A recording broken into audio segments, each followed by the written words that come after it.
right, good morning, everybody. Good morning. Yes, it is. Hope everybody is doing well. I am fighting my way through cough and cough drops, so y'all just have to choose. I think I'm beyond the worst of it, but I'll try my best not to cough on you. And you're welcome for that. I do have a handout this morning if you want it. It's not directly to the class, but it's along the lines of it. But it is an outline that I used when I was teaching at Faulkner on the church in prophecy, and basically an outline of what was in the Old Testament relative to looking forward to the Lord's church. So I made about 25 copies of it. If anybody wants a copy of it, you're welcome to it. And I didn't know, but anyway, it'll be up here if anybody wants it. No harm, no foul if you don't. I certainly understand all of that, but it'll give you a little bit of an overview, which is what we're going to be talking about today. If you want to see if anybody wants one, they're welcome here. I promise you I take no offense if anybody does not want it. I certainly understand that. All right, so we're going to continue looking at the prophet Daniel, the prophet of the sovereign God, and look at his sovereignty over the affairs of nations again, as we have been doing the last few weeks. We're going to look in Daniel chapter 2, and today we're going to look at Nebuchadnezzar's dream of the giant statue and see how this plays out in the providence of God, but also how it plays out in the prophecy of God looking forward through a succession of kingdoms. But as always, we're going to keep a general filter in our thoughts here of not only looking at what this book is saying in its own time and the historical nature of it, but also how that applies to us, because there's an interesting transition that's now taking place from what God had originally accomplished with Israel, bringing them out of Egypt, bringing them out of captivity, and planting them as a nation amongst the nations, so nations surrounding them. He did this, and we read through the scriptures, read through the law of Moses. It was to draw nations to him because he had shown the nations his holiness. And when the children of Israel were following the law, that's precisely what the nations could see. But on a general basis, just throughout the history, what did Israel tend to do relative to the nations around it? What's that? Exactly. They kind of drew out of those nations and wanted to become more and more like them, with the king, with their gods, etc. And they fell back into idolatry. So now, in this time of exile, what God has done is he now has taken his people, his children, and he has planted them in the nations. And now, specifically in Babylon, there's a scattering that's gone about. But these people that were scattered even in the northern kingdom, that remnant in the northern kingdom, as they were scattered amongst the Assyrian Empire, you had believers in the one true and living God that were now in the midst of those other nations. Would they assimilate? Or would they retain that love for the one true God? Interestingly enough, it was at that time that some of these people, the Samaritan people, were there, and one of those ladies encountered Jesus at the well, and she was looking for Messiah. There's a time that is coming. She knew this, and so she was ready when Jesus then began to teach her that Messiah had come. So there was that remnant, even though they were of an idolatrous mixture, or a mixture with the nations, the people there. But the church is precisely this. We're not a Christian nation, as a lot of people refer to us as. We may have been at some point in the past, may still be to some degree even now, a Christian-minded nation. But we're not a Christian nation as the Hebrews were a Jewish nation back during the time of the United Kingdom. But what we have is the church planted amongst the nations. So in that light, that's how we're looking at the prophecies and the histories that are found in Daniel, because we have Daniel and his fellow countrymen that are now being challenged with blending in to a foreign country. And they've resisted. The first chapter was that resistance. They showed that God's way was the best way. But now we have a time of testing and challenge where there is going to be a dream and the interpretation of dreams. There is going to be a prophecy in this dream, a showing of future events, and a showing of a succession of empires that were yet to come in the world. But here's what we're faced with in a lot of critical theology. I'm going to use a gentleman here named F.W. Farrar. He is a Bible critic. He is one who believes in God generally, but he does not believe in the inspiration of the Old Testament. He does not believe in the miracles of God. He does not believe that it is anything other than a means to teach people. Instead of this occurring at around 600 BC and bleeding all the way down through 500 BC in a historic time frame contemporaneous with the time of the rise of the Babylonians, he believes the book of Daniel was written about 167 to 164 BC, just less than 200 years before Christ came, during the intertestamental period. After all of these nations had arisen, with the exception of Rome.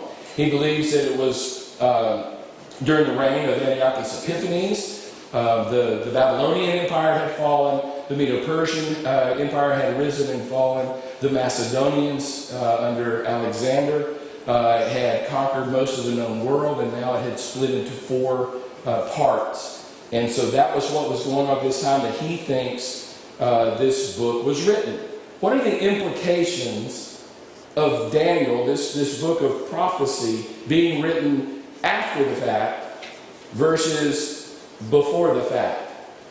It's no longer prophecy, it's not history. It's right. It's no longer a prophecy. Did that send out a hand, Charles? Somebody?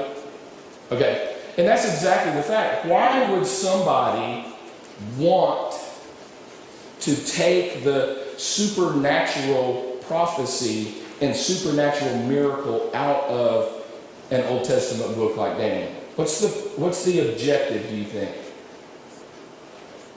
Perhaps to discredit it. To discredit it, absolutely.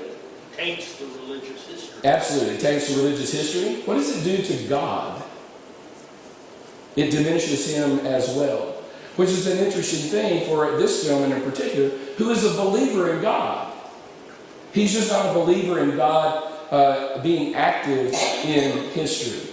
He believes that this book is simply Haggadah, which is ancient Jewish lore. It is, as Peter would call it, myths and fables. Cleverly devised myths and fables presented to the people so that it would just be an instructive exercise. Aesop's fables, for instance. Can you learn something from Aesop's fables? Absolutely. The one that I always remember is look before you leap. It teaches us something. There is wisdom embedded in a fable. Is the Bible merely fables? And he's very interesting in the way he uses this because he's not atheistic. He's not even agnostic. Because this is a direct quote there at the bottom. The New Testament tells us that the Bible, all of Scripture, is useful to us. It is profitable for us. And he says, scarcely a single book of the Old Testament which can be more profitable for reproof, for correction, for instruction in righteousness, that the child of God, the man of God, may be completely prepared unto every good work. So he quotes the New Testament, says that Daniel is good for this. But the issue that comes up is when Daniel purports that this is the word of God.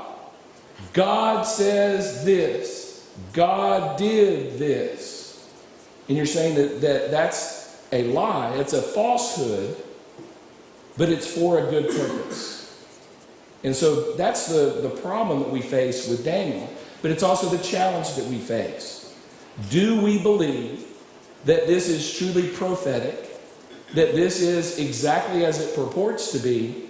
And this is an accurate history, not only of the events of the day, but also the teachings and sayings of God in an earlier time period before these events unfolded. Because I can retroactively write very accurate prophecy. Because I know the history. I know what's already happened.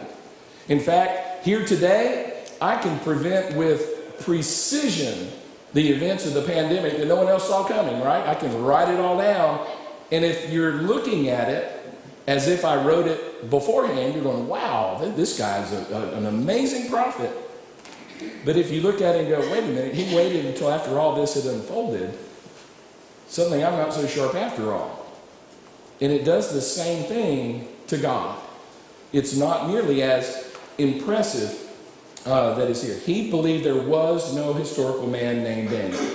This is simply made up. This isn't even taking a guy named Daniel and retroactively putting these events in his lap and giving him credit for this. He doesn't even believe there was a deportation of the Jews to Babylon. That's how far he goes in this. This is all one big made up morality play going back to that time. And that as such, there is not even a single miracle of God that's recorded in Daniel. The supernatural granting to Daniel the ability to tell a dream and to interpret a dream or anything along the lines with Shadrach, Meshach, and Abednego. What are they most famous for? Fiery furnace. The fiery furnace. Would you consider that to be a miracle if that were true? Absolutely. But yet that doesn't happen. But it's a morality, it's a fable meant to teach a lesson. John? What is there any comment on what Farrar says regarding the resurrection of Christ?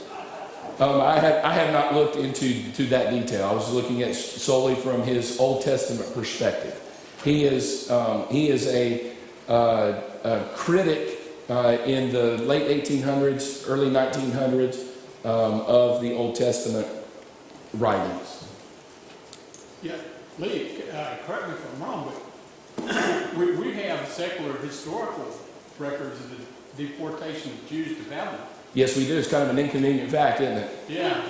And he's basing his New Testament theology on something that is easily refuted. Now, we do have a lot more archaeological evidence, a lot of a deeper record now than we did 120 years ago when he was writing.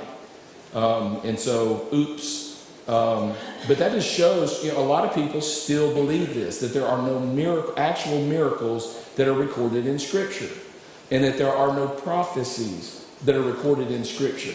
And that's where we need to, in our own mind, make up our minds about what it is that we're encountering here when we read this. Do we truly believe it? Because if we do, there are implications for our faith. If we do not, there are implications for our faith. And so this is one of those watershed moments when we come to Scripture here. So this record that he believes is constructed to teach, and I put that in parentheses, or not in parentheses, in quotations there, because what are you really teaching? You're diminishing God. You're teaching a diminished God. But he says this is to teach that God is active in the affairs of people, but he doesn't believe it actually happened. That's kind of a strange perspective, isn't it? Because he could not come to grips with what he believed was evidence, scientific evidence. This was the age of the Enlightenment. You got to remember, Darwinism was still in the upswing during this point in time. And so there was a lot of this, and he could not reconcile it with the science of the day. Therefore, he decided to diminish God. instead of taking that step out on faith and accepting the Bible for what it is. So let's keep that in mind as we look at this. But let's go back to Daniel chapter 2. Remembering that Daniel was now not only in the favor of God, but he's in the favor of the king, King Nebuchadnezzar, who has ascended to the throne after his father had died. He was a very successful general. He was a co-regent with his father for a series of about 16 or 18 years. He now is on the throne all unto himself. And in verse 1 there it says it's the second year. He's been around for a while, and again, he was co-regent for a while. This is the second year of his full reign there. Somebody, if you don't mind, read the first 11 verses of Daniel chapter 2 for us. In the second year of the reign of Nebuchadnezzar, Nebuchadnezzar had dreamed. His spirit was troubled, and his sleep left him. Then the king commanded that the magicians, the enchanters, the sorcerers, and the Chaldeans be summoned to tell the king his dreams. So they came in and stood before the king. And the king said to them, I had a dream, and my spirit is troubled to know the dream. Then the Chaldeans said to the king in Aramaic, O king, live forever. Tell your servants the dream, and we will show you the interpretation. The king answered and said to the Chaldeans, the word from me is firm. If you do not make known to me the dream and its interpretation, you shall be torn limb from limb, and your houses shall be laid in ruin. But if you show the dream and its interpretation, you shall receive from me gifts and rewards and great honor. Therefore, show me the dream and its interpretation. They answered a second time and said, let the king tell his servants the dream, and we will show its interpretation. The king answered and said, I know with certainty that you are trying to gain time, because you see that the word from me is firm. If you do not make the dream known to me, there is but one sentence for you. You have agreed to speak lying and corrupt words before me till the times change. Therefore, tell me the dream, and I shall know that you can show me its interpretation. The Chaldeans answered the king and said, there is not a man on earth who can meet the king's demand, for no great powerful king has asked such a thing for any magician or enchanter or Chaldean. The thing that the king asks is difficult, and no one can show it to the king except the gods, whose dwelling is not with flesh. All right. Is Nebuchadnezzar a cruel taskmaster for making this request of his magicians and enchanters and these great wise men of his kingdom? Is that unreasonable? He was a powerful man trying to get an answer. Okay, he's a powerful man. He has the authority. What do these guys claim to be? They claim to be able to do this. They claim to be able to do this kind of thing. We looked at this last week, but these are interesting things. The rise of this civilization in ancient Mesopotamia was very much involved in the occult occult practices that we would consider. Magicians use words. Of course, our cliche, abracadabra. It has no meaning in English, but every time you hear that as a kid, what do you think? It's a magician. You pull the rabbit out of the hat, you got to say abracadabra first. But they use this kind of chanting, use these magic words to be able to accomplish what they said was the supernatural, to perform a miracle. So they claim to be miracle workers here, and that they had a wisdom that was above everyone else. And so we saw in the last chapter, Daniel and Shadrach, Meshach, and Abednego were 10 times above these people. But we don't find Daniel here yet.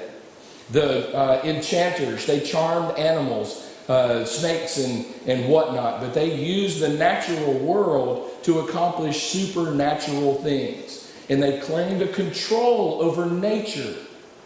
And so now here they were summoned there. Sorcerers consulted the divine animal-human mysteries, and they could predict. Notice that word, predict. They could prophesy. They knew things that no one else could know. They pulled knowledge out that was not readily available.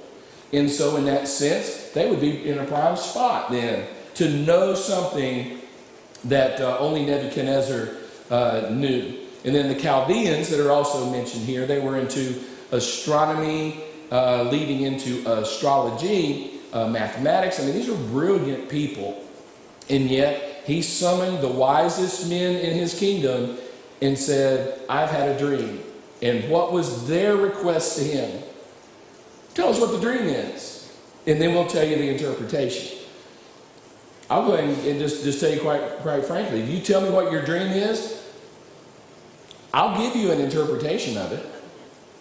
It may just be a guess, but I can give you a plausible outcome. And if you're inclined to believe me, then I'm golden.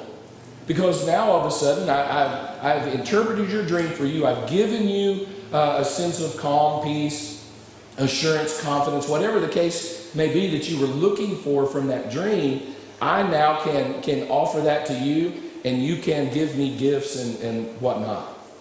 But now he knows that if they're really what they say they are, that he's going to put this extra test in front of them. Now, it's no big deal. You've told the king you can do all these things. If you can't do it, he's just going to tear you limb from limb and burn your house down. No big deal. You don't have a whole lot on the line here. So down in verses 10 and 11, what do they say is necessary to accomplish this? Be a God. To be a God. In fact, a God who doesn't dwell in the flesh. A God who doesn't even live here, right? Where does their God live? Right down the street. He lives in a temple right down from the palace.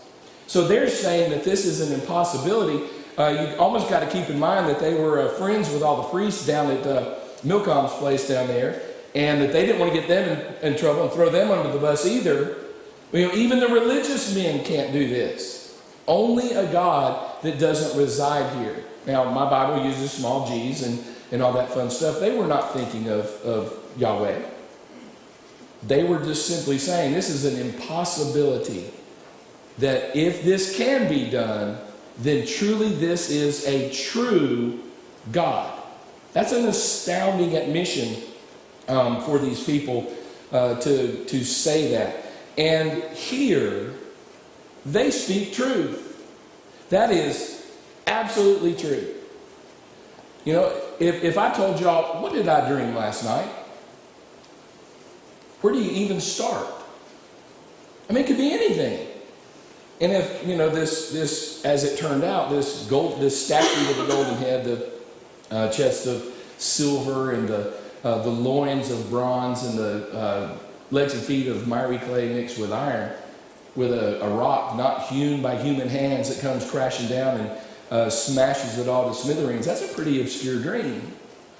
So Nebuchadnezzar knew that if someone could do this, that would be the true interpretation. He was looking for some kind of validation. All right, so he's going to move on. Who'd like to read verses 12 through 18 for us?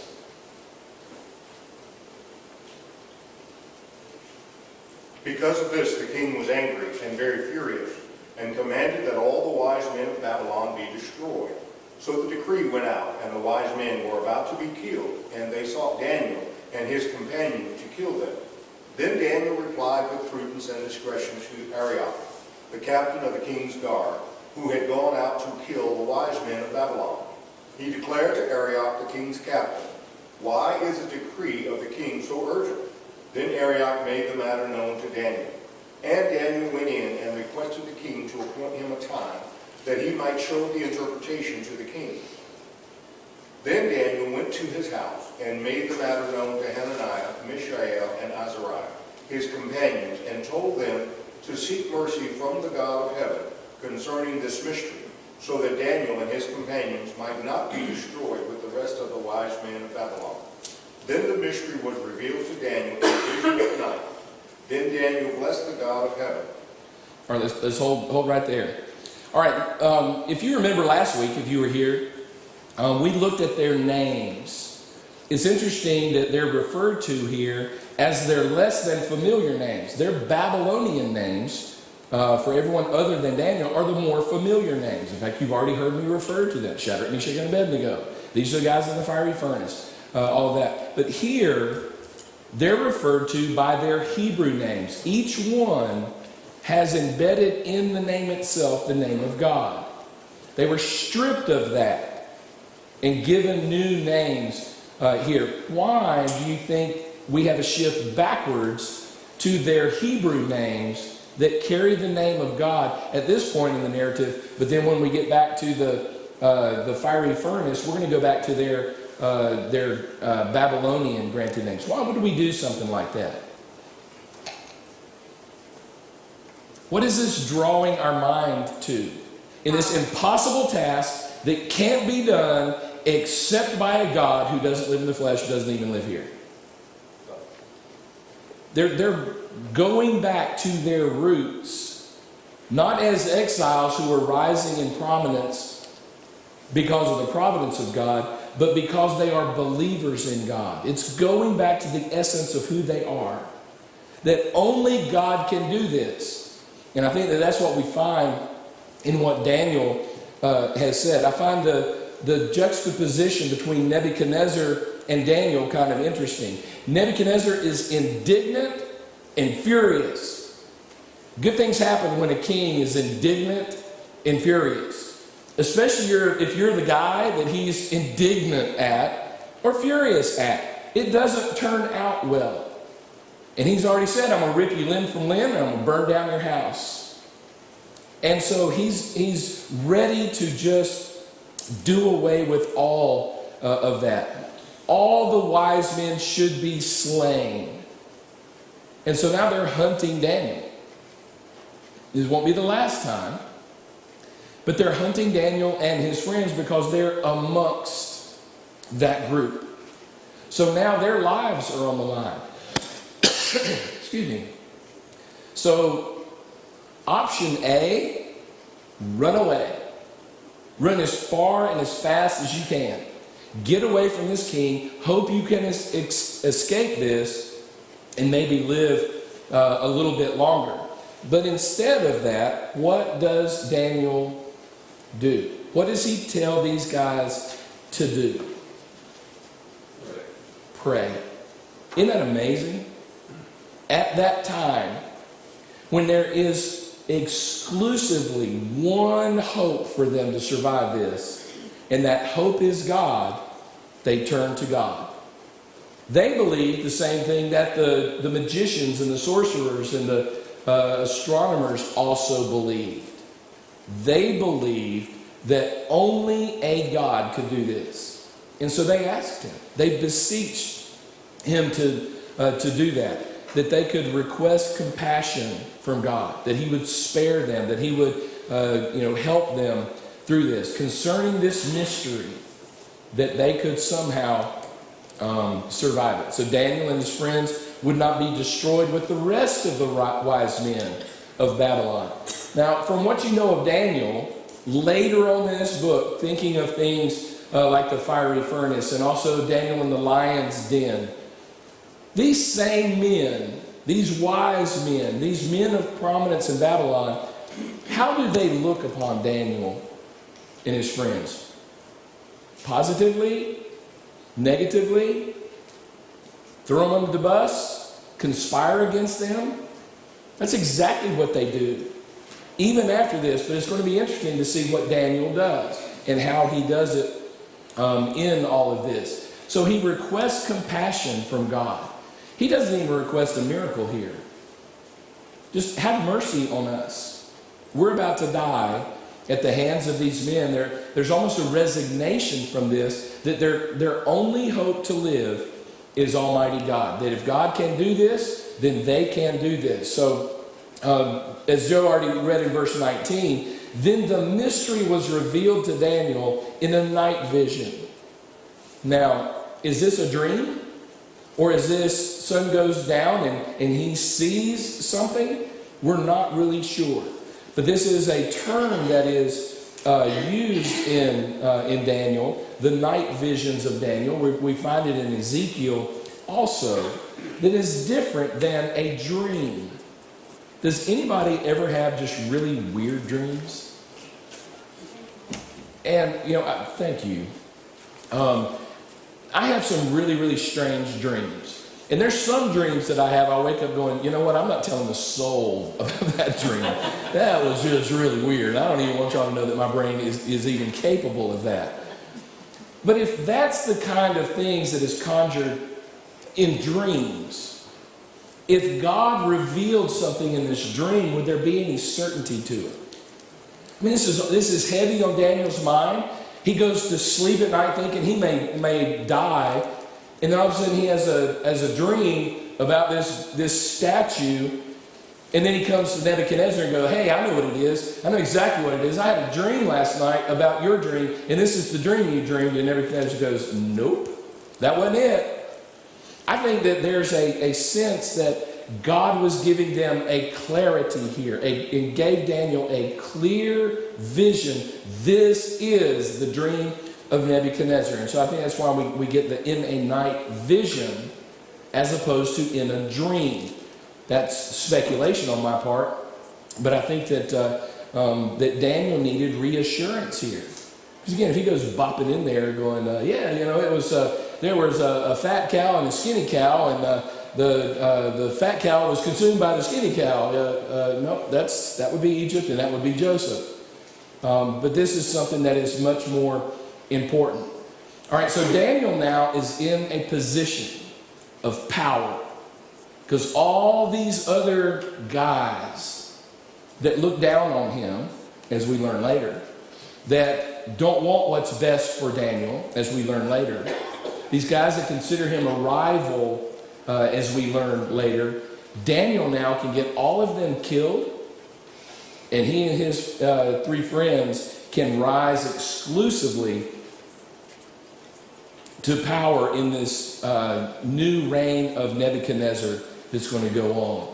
So here's Daniel in possession of the key that unlocks all of this. What does he do? Somebody read there verse 20 through 23 for us. I do it. Daniel answered and said, blessed be the name of God forever and ever, for wisdom and might are his. And he changes the times and the seasons. He removeth kings and setteth up kings. He giveth wisdom unto the wise and knowledge to them that have understanding. He revealeth the deep and secret things. He knoweth what is in the darkness, and the light dwelleth with him. I thank thee and praise thee, O thou God of my fathers, who hast given me wisdom and might, and hast now made known unto me what we desired of thee. For thou hast made known unto us the king's matter. Therefore Daniel went in to Arioch, whom the king had appointed to destroy the wise men of Babylon. He went and said thus unto him, destroy not the wise men of Babylon. Bring me in before the king, and I will show unto the king the interpretation. So what's the very first thing Daniel does? He acknowledges God. That's the second thing he does. What's the first thing? He acknowledges God. He acknowledges God. He blesses God. It was a trick question, Michelle. I'm sorry. So he goes and immediately, he doesn't go, you know what? I'm a special kind of guy because I know the answer to all of this and I can be in the king's favor forever. Nope, he goes, God, you're the God. Notice the sovereignty of God in the affairs of men that is now embedded in this blessing, this prayerfulness, this gratitude to him. Verse 21, not only does he give wisdom and power, it says he changes the time and the epochs, the ages. He removes kings and establishes kings. The kings of Judah had just been removed. Who did it? God did. Nebuchadnezzar had just come to the throne. Who did it? God did it. So he is in the midst of this. And he's acknowledging that God is in control of all of this. Wisdom to the wise, knowledge to the men of understanding. He reveals the profound, the hidden things. He knows what is in the darkness. Daniel sees things very clearly now. And he knows that God has granted him an answer to his prayer. But then he goes and he says, don't kill the other guys. Don't destroy those wise men of Babylon. Why would he do that?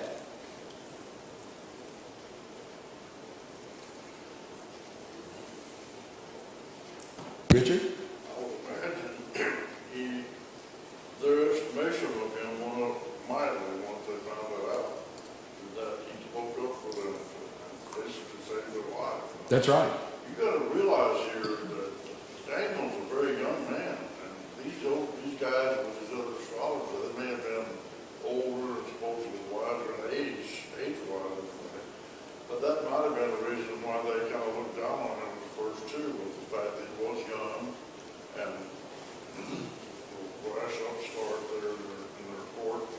And so I would imagine he changed a lot of their thinking right away when he went to bat for that. Sure, and then the hopes that it would change their thinking. In Ephesus, in the New Testament, Paul, who could do actual miracles, did actual miracles, and it said that the sorcerers of that day brought all of their magical books and burned them.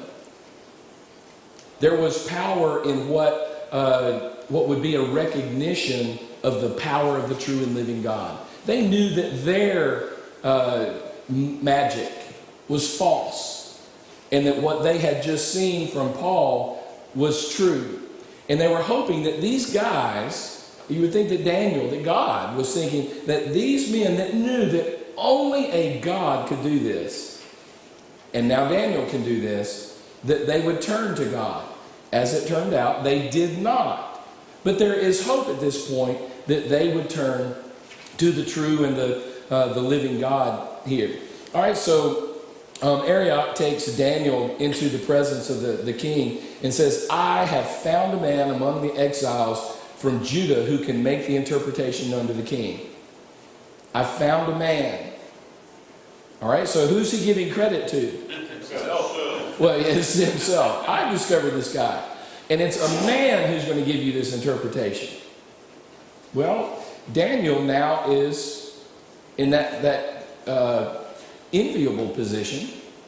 He can take the credit that's just kind of been given to him. He's got the interpretation. He can just go ahead and lay it out there for him. But instead, Daniel answered and says, as for the mystery about which the king has inquired, neither wise men, conjurers, magicians, nor diviners are able to declare it. However, there is a God in heaven. He immediately points back to God and gives him the credit because that's the compassion that was shown to him. That's his first instinct upon getting this revelation from God, and he's going to declare that before the king. He wants the king to know that there's a God that is over him. Now that's an interesting place to find yourself. Kings traditionally don't like to acknowledge anybody over them, and that they are the authority, the end all. And yet Daniel's declaring there is a God in the heavens. That all of these wise men said only a God in heaven can accomplish this great thing. So Daniel is seeing this and reveals to him everything. So this is the interpretation. First he starts off and he says, this is the dream that you dreamed. Now, I would imagine that this blows Nebuchadnezzar's mind. When he's hearing this going, wow, I haven't told a soul. This isn't Samson who finds out that the Philistines jump upon him and cut all of his hair off. He told Delilah. He let it slip. She happened to betray him. Nebuchadnezzar hadn't told anybody. He wanted to know. This was troubling him. And he wanted to know the interpretation of this dream. So now he's going to hear what his dream is and then receive the translation of it, the interpretation of it. Do you think the interpretation is more believable for him because of this? Absolutely. If you can accomplish what God is accomplishing through Daniel, absolutely this is something that you should pay heed to. So we have the description here of this vision of this giant statue and a head of gold and the silver chest and the loins of bronze and then the clay and iron mixture that is at the feet, and then a rock that is not made by human hands that comes flying out of heaven and hits it in the feet that is going to destroy it in that day. And so this is a prophecy of things yet to be.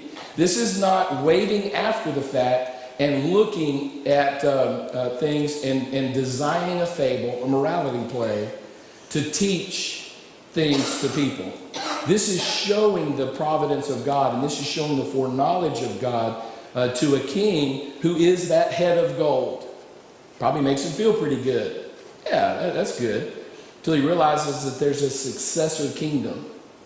Your kingdom's not going to last forever. And even to that one, there's going to be another. And they're in decreasing glory during that time. And then they're going to give way. But he's saying that this succession of empires, Babylonia is that first one. Medo-Persia is going to be the second one, the one that comes. There's going to be some greatness there, but it's not going to be as glorious. It will be larger, but not as glorious as the Babylonian Empire that was there. And then there's going to be the empire of Alexander the Great, the Macedonians, otherwise known as the Greek Empire. But Alexander was Macedonian. He conquered more territory and held a larger land empire than anybody in history. And it was an amazing thing. And he was still a young man when it happened. But yet the wealth of this empire, the glory of this empire, was not as great as the Persian Empire nor the Babylonian Empire. And it was quite short-lived because Alexander died at a young age. And his empire was divided into fours under some of his commanders. And the empire never got to flourish under Alexander. It was merely conquered under Alexander. And then you have the Roman Empire that came sweeping through and gobbled up most of Alexander's empire and some new lands up in Europe and in North Africa, and expanded there. It's interesting that Rome was a completely different empire than the rest of these. Babylon was Babylon. And they went in, sweeping, taking the best and the brightest, bringing them back to Babylon, and bringing them into the glory of Babylon.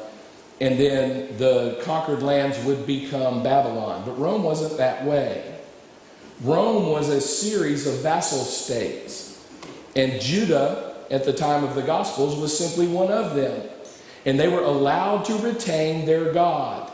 As long as they would pay homage to Caesar, they could retain their God, their temple, because Rome would exercise its authority this way. Its troops were there, but you can still be Jews as long as you recognize the Roman Empire that's over you. And so it was the iron of Rome mixed with the miry clay of the vassal states, and it was held together only by the presence of the legions that were there. And even in that respect, these vassal kingdoms that were there were not Roman citizens. We look to the Apostle Paul. He was unique because he was both a Jew and a Roman citizen. So it was a very good description of Rome in this dream and in the interpretation of this dream that would come about. But that was far in the future. In fact, even if Daniel was not written until 167, you still got about 120 years before the true rise of the Roman Empire. And even if, worst case scenario with F.W. Farrar and his people, there's still prophecy yet to be had. And the worst that he can do, this has to come about. And that's the latest he can bring it into the narrative is 167 to 164. You still have the rise of the Roman Empire, and Daniel says in the days of those kings, God is going to establish his kingdom. Richard. I asked you a question a couple of weeks ago. I want you to share with the class. Daniel made this prophecy, and he told us Nebuchadnezzar about these kingdoms. And he got to the last one, and he said, the Lord shall establish a kingdom, and it shall reign forever. Do you not think that even Daniel at that time did not understand that it was going to be a spiritual kingdom that was going to be reigning? Yeah, I don't think Daniel had a full understanding of any of this. I think in Peter's writings, he says these are the things that the Christians are enjoying now, that the church is enjoying now, that the prophets eagerly looked into. They wanted to see what God was doing. And I think Daniel's one of those prophets. That, in his mind, this was going to be a human kingdom that would be set up, a kingdom on earth that would be set up, and didn't have the knowledge or the understanding of this. We don't have anything in his writings that tells us he did. But more than likely, this was going to be a fifth kingdom, if you will, on earth, which is not coincidentally, is precisely the premillennialist view. That it is a earthly kingdom that is the successor kingdom to Rome. And yet it is a spiritual kingdom. All right, if we look on through this, and after this, the interpretation of everything here, that first kingdom, Babylon, understand that God is working in each of these nations. Through Babylon, Yahweh judged Judah for her sins, but yet preserved her for the coming of Messiah. During the reign of the Babylonians, the Hebrews went from the temple exclusive system of worship to a synagogue system, dispersed amongst the nations where they were dispersed, and it became the precursor of what we refer to as churches here. It was a place wherever people were where they could worship God. The Medo-Persians, Cyrus is mentioned specifically. He was the one that allowed them to go. Through him, Yahweh judged Babylon. Babylon was found wanting, the handwriting on the wall. You've been weighed in the balance and found wanting here. But he also returned people to their homes along with their gods. He took everything out of the temple of Babylon, and he said, now here, you take your treasures and you go back home. It wasn't exclusively Judah, but among them, he looked at reigning a different way. Let the people have their gods. Let the people have their homelands. And in that process, the Jews were returned to Judah. During the Medo-Persian, there was an extensive road network here. There was coinage. There was a postal system that was established. Communication and the writing and passing of letters from one location in the empire to another was established under the Persians here. Then you had Alexander the Great who comes, and if you read the minor prophets through there, especially like Joel and Amos, they're talking about the judgment upon the nations that are around Judah. And through Alexander the Great, the judgment came upon all these people that surrounded Judah, that had plagued her all of these years, and judged the false gods there. Through Alexander, you've got a universal language amongst these great empires, Koine Greek. The New Testament is almost exclusively written. There's some Aramaic, but almost exclusively in the Koine Greek. It was a language that everyone spoke, the language of the marketplace, a language that died shortly after the Bible was written, and now is beautifully locked in its meaning, because now there's no more evolution of meaning in that language, because it's a dead language. He truly united the known world there. And then Rome, not Alexander, again, blame my typist, judged the nation of Judah, Jerusalem, and the temple once and for all. And that was ultimately the destruction of Jerusalem and the temple in AD 70. But here was established this system of vassal states, the Roman peace, Pax Romana, improved roads, improved commerce, and free travel amongst the empire, which was perfect for the time that was to come. We're running out of time, and I apologize. But look at Nebuchadnezzar's response to all this. Surely your God is a God of gods. Absolutely he is. The other gods are false gods. They do not exist. But he's acknowledging this. And so God has taken nobles and royals from Judah into the very court of Babylon, and he's placed them in positions of great authority and prominence in a heathen nation, so that they're now influencing even the king of that great country. And then it's a reminder in the New Testament, again, under Rome, the Roman system that would take the life of Paul. He wrote to those Christians who were in the Roman capital there is no authority except from God, and those that exist have been instituted by God. Now, the question I want us to kind of keep in our minds as we depart today, but as we continue through this series of lessons, how many nations that have existed on the planet between that time and this time, how many nations has God not done this in? Because we're told all nations. Now, we don't have prophetic writings. We don't have scripture written down for us. All we can do is surmise. But God is active and is in control, sovereign over the affairs of nations. And we need not deny the working of God in our world. That includes in this day, but we have to be very careful. We cannot say, because we don't have scripture, this is that which was written. What we can say is perhaps this is what God is doing. But we cannot fall into that pit of God is dead, or God no longer cares, or the deist ideology that God started something here, set the top spinning, and now he's just going to go take a break for a few thousand years until it all runs down and dissolves. God is active. God is sovereign, and he always has been, and he always will be. Any closing thoughts, comments, questions? All right.